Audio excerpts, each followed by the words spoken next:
Welcome back. All right, I've talked about the business of sports in North America before. And based on a post I saw yesterday by Alan Walsh, I thought, you know what? I could take a refreshed look at this with some 2023 numbers that, to me, say that the NBA is about to pass Major League Baseball for second place, which isn't a huge surprise. Major League Baseball has been sort of, just steady, right? Steady. The NHL is definitely gaining in terms of its revenues, but again, comparatively speaking with the NBA and the NFL, it's small numbers, but I've never understood that comparison. And I could use it for just like a television reason. If you're watching a TV show and you know that it's poorly rated compared to others, but you really enjoy it, does it matter to you, the viewer? No. Now, it does matter to the show because it can get canceled. The NHL's not going to get canceled. So, that being said, we're going to start at the top of the board. We're going to talk about the NFL. The NFL at $18.7 billion. Now, the last time I did a video on this, $18.6 billion was the number on the board. So, I mean, the NFL is nothing if not consistent. They only have a 17-game schedule, so the fact that they generate so much money and they have a much shorter schedule shows you just how well they market the game. And their season goes this upcoming season goes from September 5th to December 30th. I'm just including the regular season, not Super Bowl and everything else, just to show, because the NHL definitely seems to change its scheduling based on the NFL. The NFL schedule only runs to December 30th. There's 32 teams in the National Football League, which is tied with the NHL for the most, right? And we know that leagues are going to expand. The NFL's talking about expansion as well. And the NFL, what really helped it grow in the 80s, Montana's run. Joe Montana's run with the 49ers was well thought of, and Marino and what he was able to do with Miami. He got Elway. Basically, they built around the quarterbacks. The quarterbacks were the selling point, and the Super Bowl became a bigger and bigger deal every year. And so the amount of money that the NFL makes, 66% comes from national TV and media. So a vast majority of their money just is guaranteed up front, right? 17% ticket sales, way less than everybody else on the board here. 10% from team sponsors, 6% from concessions and parking, and only 1% from local TV and media. So the NFL absolutely relatively well insulated when it comes to their financials. And in 2024, the Super Bowl drew 123.7 million viewers. So that's pretty good. That's not bad. It's not too shabby. The Super Bowl is a big deal. I'm in Canada. Super Bowl's a big deal here as well. It's just kind of a massive game every year. And so the NFL's able to do that. The NFL takes every game and makes it seem like it's a big deal, even if it's not necessarily. And I'll say this, the NFL has a product that I don't think is the most exciting, but they make it feel exciting. They make it feel like every play is this massive big deal, and it works. It clearly works. They're making more money than everybody else, almost double. In second and third place, both Major League Baseball and the NBA listed as making $10.9 billion in revenues. It is a 162 game schedule for Major League Baseball. They're still marginally ahead of the NBA overall, but I still think the NBA is going to take over as the second biggest league. It just feels like they're still growing their numbers, and Major League Baseball isn't as much. Major League Baseball schedule goes from March 20th until September 29th. So, again, it's not a league that has a lot of crossover with hockey. And unlike the NBA and the NFL, I've never had the feeling that the NHL is scheduling around baseball games. But around the NBA and around the NFL, absolutely. That's why we have a schedule that's so chock full of games on Tuesdays, Thursdays, and Saturdays in the NHL. And then later in the season, when the NFL's regular season's done, all of a sudden there's a lot of games on Sunday in the National Hockey League as well. Now, for Major League Baseball, 162 game schedule. Games can mean nothing in Major League Baseball. It's so fascinating because their schedule is almost double the length of anything else on the board here. Yeah, you can have a 5 game losing streak and be completely fine. Not a big deal. Yeah, they lost 5 in a row, but it's 157 other games. There's 30 teams in Major League Baseball. One of them in Canada. Of course, the NFL doesn't have a team in Canada. One other thing I wanted to highlight was the highest paid on average player. Mahomes is the highest paid NFL player on average by what my research showed, $45 million per season. Ohtani is the baseball player with the most money per year. It's $70 million per season. That's pretty good. Some good money. Now, the Major League Baseball was over $1 billion in revenues during the 80s. And again, baseball, it felt like was bigger in the 80s than what it is now. I felt like it generated more attention. But again, maybe it's just that I enjoyed baseball a lot more. It feels like the league in general doesn't generate that same level of excitement. 31% of Major League Baseball's income comes from ticket sales. So they and the NHL are very dependent on ticket sales. So, like in 2020, when we had all the empty arenas and whatnot, it affected the NHL and the NBA more than the other leagues. 26% of Major League Baseball's income comes from national TV and media. 23% from local TV and media, so more grassroots with baseball. 10% from team sponsors and 10% from concessions and parking. Now, the 2023 World Series, 5-game series, had an average of 9,082,000 viewers per game. So that's not bad, I think. But if you look at baseball over the years and all that, it's not as prominent as what it was. Now the NBA, again, $10.9 billion in revenue in 2023, 82-game schedule there. Their schedule runs from October 22nd to April 13th. And their schedule runs very, very similar to the NHL schedule, almost parallel, to the point where both schedules are 82 games long. Both schedules start in October. Both of them end in April. I don't know how much carryover there is from one league to the other in terms of viewers, though. Like, what I mean is, I'm not sure if the NHL has a game that's scheduled to show nationally at the same time as an NBA game. I don't know how much that would affect their ratings if that NBA game wasn't there. I don't know how many viewers the NHL necessarily loses. Now, the NBA has 30 teams, one in Canada, same as Major League Baseball, and of course the NFL, nothing in Canada. 1981, 16 out of 23 NBA teams were losing money. And then Magic Johnson and Larry Bird joined the NBA, and the rest is legendary. Like, the Magic versus Bird feud and the Celtics and the Lakers, I will admit, it got me into watching basketball in the 80s as well, and then it transitioned over to Michael Jordan. So once the NBA started really building up their star players, which they still do now, it was basically the NBA all of a sudden was a huge deal. Right now, Tatum apparently gets paid the most in the NBA. He just signed this contract too, right?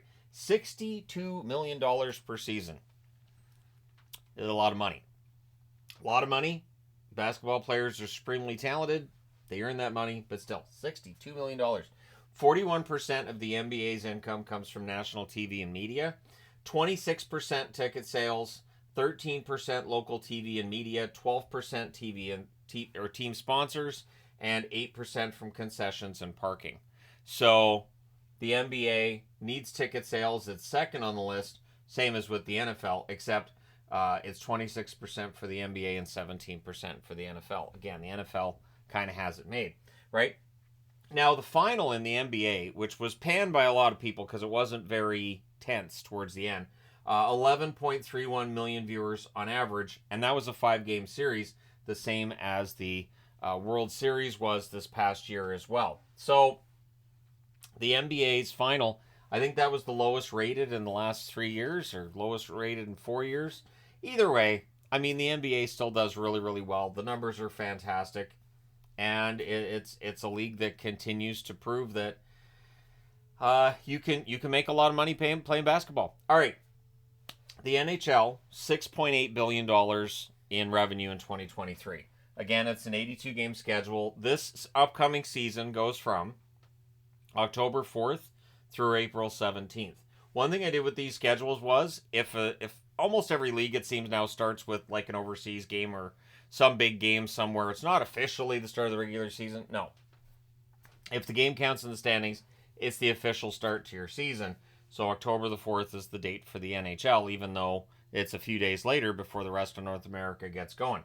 Nathan MacKinnon, the highest paid, $12.6 million cap hit for MacKinnon. And in terms of straight money, I think MacKinnon gets paid the most as well. Nowhere near the $62 million, $70 million, or $45 million for the other three players I've talked about. So yeah, hockey players do not make anywhere near the amount of money that others do. There are 32 NHL teams, 7 in Canada. Now, where it gets interesting. So that means you've got 25 U.S. markets. The NBA is 29. Major League Baseball is 29. The NFL is 32. So the NHL, by that metric, doesn't have as much of a footprint in the U.S. as it could. So this, again, is part of the reason why I think you look and go, yeah, we could probably expand, right? You can look at it just as a 32-team league, and I understand people do that, but the NHL just sees it as a business. And if you're not growing, you're dying, right? So what made the NHL grow late in the 80s was the Gretzky trade. The Gretzky trade to LA is the reason we have 3 teams in Southern California. At least very, very likely. Well, 3 teams in California. San Jose is not Southern California. But 3 teams in California directly correlates with Wayne Gretzky going down to Los Angeles. And it really raised the profile of hockey just in Canada and the U.S. in general. Not in Canada, in the U.S. Hockey in Canada has been a big deal for a very long time. But in the U.S., not so much. And of course, there's always they're not as big as the other leagues, so it sucks. No, that's not really accurate. I mean, the reality is that I don't think the NHL ever gets to the heights of the NFL, Major League Baseball, or the NBA. And they don't need to. All you need to do is compare your earnings from one year to the next, make sure those are going up, and make sure that you're maximizing your returns on whatever investments you have, all that fun stuff. But 44% of the income for the National Hockey League comes from ticket sales. That is way above second place, which is Major League Baseball with 31%. This is still a great gate-driven league. I'll say this, though. Feels like it's not that long ago it was over 50%. So the NHL, I think, has done a good job, because I'm pretty sure at one of these videos I did years ago, it was over 50% from ticket sales. 19% from national TV media. And this is where people can point out and have that the NHL kind of ignoring the whole fact that, they're not on ESPN, they weren't being carried in every household, they were on OLN for a while. Like they bounced around, and I think it's hurt their profile in the US. So being able to stay on ESPN and TNT is really important for the National Hockey League. I think more important for the National Hockey League than it is to ESPN or TNT. They'll be fine without the NHL. The NHL's fine without them, sure, but they can make more money with them. 14% of the money for the National Hockey League comes from team sponsors, 12% are concessions and parking, and 11% local TV and media. So it's more balanced outside of the ticket sales, but still, the ticket sales are the driving force of money in the National Hockey League. The 2024 Stanley Cup Final, this year's final in the NHL, 4.16 million viewers on average in the US, 4.4 million average viewers in Canada. The Canadian viewers for the other leagues and for their finals, a lot more difficult to find those numbers. Obviously for Canada, for hockey, it's pretty easy to find. But yeah, it's a 7-game series, which definitely helped that final with Florida and Edmonton in the ratings. And it definitely helped on the U.S. side of things. But again, the 4.1 million, that'll get compared to the other 3 leagues atop the board here. And it's, well, see, this just doesn't work. When it's not, I mean, it's fair on some level, but at the same time, I think it's apples to oranges. The NHL, I don't think, ever gets this kind of ratings that the top 3 get. I'm not saying they shouldn't try, but I don't think it ever happens. Now, MLS, because when I do these videos, if I don't talk about Major League Soccer, there's a lot of people that will talk about Major League Soccer not being on the board. And why not? Because it's going to pass hockey. Well, the first thing I'm going to mention is their schedule goes from February 21st this year until October 19th. It doesn't really impact hockey. And it's a 34-game schedule.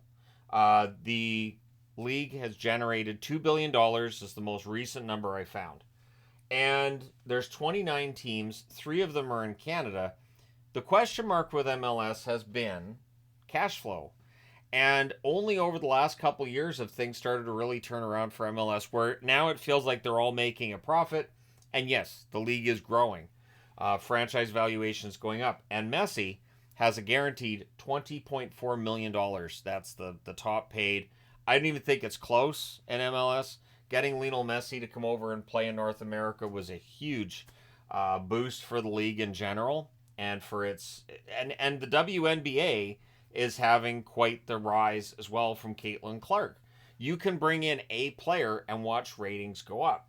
And that's something too that the NHL doesn't really have on the American side of things, because they don't have those bigger than life stars, which the NHL should have. And I mean, we as hockey fans know that there are stars who are capable of it, but the NHL doesn't market them very well. Now, the final back last year for MLS in the US drew 815,000 viewers on average. So there is no comparison at this point, I think, of MLS to everybody else. I also think MLS, in expanding to 29 teams, did it very, very quickly, and I don't think all of those franchises are going to survive. Even though the financials have started turning around, it feels like it happened so quickly. I don't know if they're all going to survive or not. But again, I think this highlights that we've got some healthy leagues in North America. MLS is getting there, and the NHL is still situated in fourth place. I don't see that happening or that changing anytime soon. If this was just a Canadian chart, the NHL would be at the top. My guess is the NBA would probably be number 2, the NFL number 3, Major League Baseball might actually be below MLS. No idea. But Canadian numbers are harder to find, because in general, if you look at this, no Canadian market, 1 Canadian market, 1 Canadian market, 3 Canadian markets, and then 7. Obviously, Canadian viewers are going to be far more important to the NHL because they have 7 Canadian teams out of 32 total franchises. But for the other leagues, there's only 1 Canadian franchise. They're not overly concerned. And again, MLS has 3. The NFL has none. They haven't needed it. So while there's this talk every now and then about, oh, maybe they're going to expand into Canada, they haven't really needed to. They're making tons of money off Canadians without having a team here. So there you go. But I just thought this would be a fun topic for middle of summer. Let me know your thoughts in the comment section below, as always. Don't forget to hit like and subscribe if you haven't done so already. And yes, that's $6.8 billion. If that number is accurate, that is easily the most money that the National Hockey League has ever made over a 12-month period. And I would not be surprised to see that above $7 billion next year, which leads to a pretty major spike in the salary cap. So let me know your thoughts. Hit like and subscribe in the event you've not done so already. Thank you guys so much for all your support. I will talk to you again soon.